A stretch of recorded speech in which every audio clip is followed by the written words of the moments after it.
Mister মোতা দুদু, মোতা দেখছেন না, এটা ওয়াহাবিতে ঢুকছে গিয়া। মোতালেব হোসেন সালেহি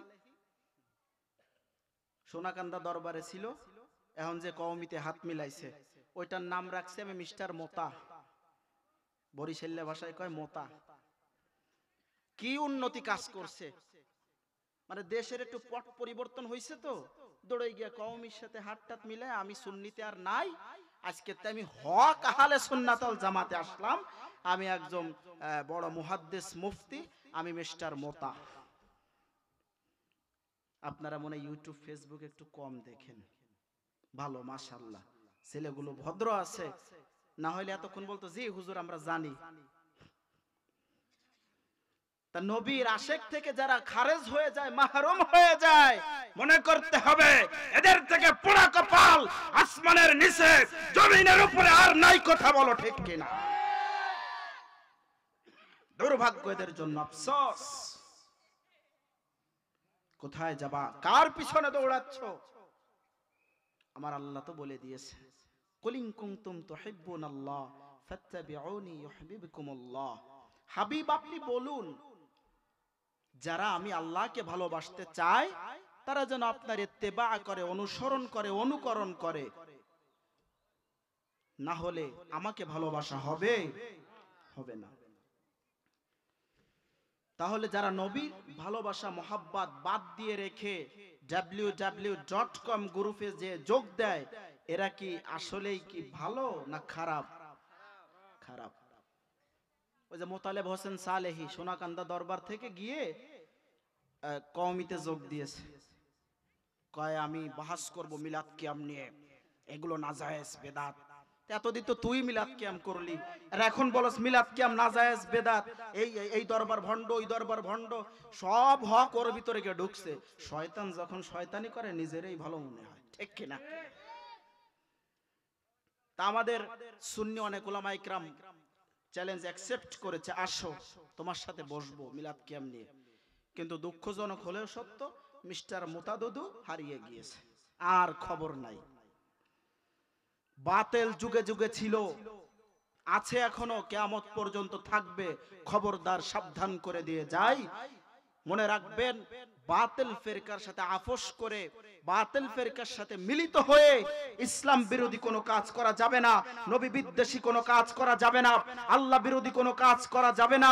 আল্লাহ রাসূলের শান মান আজমতের উপর যদি কেউ কলম চালায়, মনে রাখবেন কাফনের কাপড় মাথায় দিয়ে বাংলার আপামর সুন্নি জনতা রাজপথে জীবন দিতে দ্বিধাবোধ করবে না, কথা বলো ঠিক কিনা?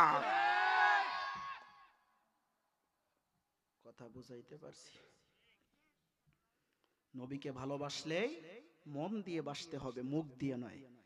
নবীকে কারা কারা মন দিয়ে ভালোবাসেন দুহাত তুলে আল্লাহকে দেখান।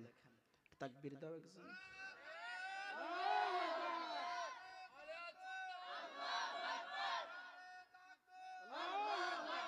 নারায়ে রিসালাত, আহলে সুন্নাত ওয়াল জামাত, ওলিয়া উলিয়া যেখানে, মিলাদ কিয়াম যেখানে, সুদ ঘুষ যেখানে, ওহাবিরা যেখানে, আল্লাহ কবুল করুক, আমিন। চিল্লায় বল আল্লাহুম্মা আমিন। তাহলে যে কথা বলতেছিলাম যে মৃত্যুবরণ করতে হবে, কিন্তু দুনিয়ার কোন বাতিল নেতার পিছনে দৌড়ানো যাবে, হক্কানি আলেমদের কাছে যাইতে হবে, হক্কানি দরবারে যেতে হবে। আপনার জীবন আমার আল্লাহ ওলিয়া উলিয়াদের সোহবতের কারণে পরিবর্তন করে দিবেন। সুবহানাল্লাহ, আর জোরে বলেন সুবহানাল্লাহ। আল্লাহ রাব্বুল আলামিন বলে, গোলাম তুমি যদি দুনিয়া থেকে আমল করে আসতে পারো, মনে রাখবা আমি আল্লাহর এই জান্নাতুল ফেরদাউসের দরজা তোমার জন্য খুলে যাবে। আর যদি তুমি আমল ছাড়া আসো, আমার নবীর মোহাব্বত ছাড়া আসো, ও গোলাম মনে রাখবা আমি আল্লাহর দরবারে 4 পয়সার দামও তোমার নাই, কথা বলেন ঠিক কিনা? যখন কিয়ামতের ময়দান কায়েম হয়ে যাবে রে বাবা, কিয়ামতের ময়দানে সবাই ইয়া নাফসি বলে চিল্লাবে, ওই মুসিবতের সময় আপনার আমার কোনো বন্ধু থাকবে না, কথা বলেন ঠিক কিনা? মা সন্তানকে চিনবে না, সন্তান মাকে চিনবে না, কথা বলেন ঠিক কিনা? বাবা সন্তানের পরিচয় দিবে না, সন্তান বাবার পরিচয় দিবে না। আমার যুবক ভাইয়ের দিলের কানটা লাগায়া দেন, কেউ কারো পরিচয় দিবে না। যার যার ইয়া নফসি বলে চিল্লাবে।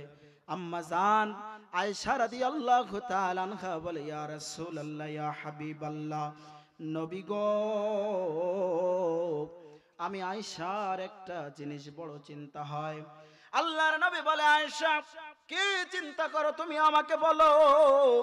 আম্মা জান আয়েশা সিদ্দিকা রাদিয়াল্লাহু তাআলা আনহা বলেন, ইয়া রাসূলুল্লাহ, ইয়া হাবিবাল্লাহ, কিয়ামতের ময়দানে সবাই নাকি উলঙ্গ অবস্থায় উঠবে গো নবী। আমার আয়েশার লজ্জা হয়, কেউ কি কারো দিকে তাকাবে না। আল্লাহর নবী ডাক দিয়া বলে, আয়েশা ময়দানে মহাশরে কেউ কারো দিকে তাকানোর সুযোগ থাকবে না। আল্লাহু আকবার। এমন মুসিবতের সময় আসবে রে আয়েশা, কেউ কারো দিকে তাকাইতে পারবে না রে আয়েশা। সবাই ইয়া নফসি বলে চিল্লাবে। ইয়া রাসূলুল্লাহ, আমরা তো আপনার স্ত্রী, আমাদের কি হবে? আল্লাহর নবী বলে, ও আয়েশা, ওই ময়দানে মহাশরে আমি আমার উম্মতের চিন্তায় থাকবো রে আয়েশা, তোমার চিন্তা করার সময় আমার নাই। সুবহানাল্লাহ। কত ভালোবাসেন নবীজি আমাদেরকে। উম্মতের মায়ায় নবীজি 63 বছর ইয়া রব্বি হাবলি উম্মতি বলে কেঁদেছেন। আজও মদিনাতুল মুনাওয়ারায় ইয়া রব্বি হাবলি উম্মতি বলে কাঁদেন। বলেন না সুবহানাল্লাহ। আল্লাহর নবী কাঁদতে থাকবেন। কিয়ামতের ময়দানে আমার আল্লাহ রাব্বুল আলামিন আমার মায়ার নবী সাল্লাল্লাহু আলাইহি ওয়াসাল্লামের জন্য একটি সিংহাসন বানাবেন। আজানের ভিতরে মুয়াজ্জিন সাহেবরা পড়ে, ওয়া বা'আথহু মাকামাম মাহমুদা, পড়ে কি পড়ে না? এই মাকামে মাহমুদ আমার আল্লাহ রাব্বুল আলামিন কিয়ামতের ময়দানে আমার নবী সাল্লাল্লাহু আলাইহি ওয়াসাল্লামের জন্য বানায়া রাখবে। আমার নবীজি সিজদায় পড়ে কাঁদবে। আল্লাহ রাব্বুল আলামিন বলবে, হাবিব আপনি কাঁদবেন না, আপনার জন্য আমি সিংহাসন বানিয়েছি মাকামে মাহমুদ। নবী গো উঠুন উঠুন, মাথা মুবারক উঠুন। আমার নবী ডাক দিয়া বলবে, আল্লাহ আমি ততক্ষণ মাথা উঠাবো না যতক্ষণ আপনি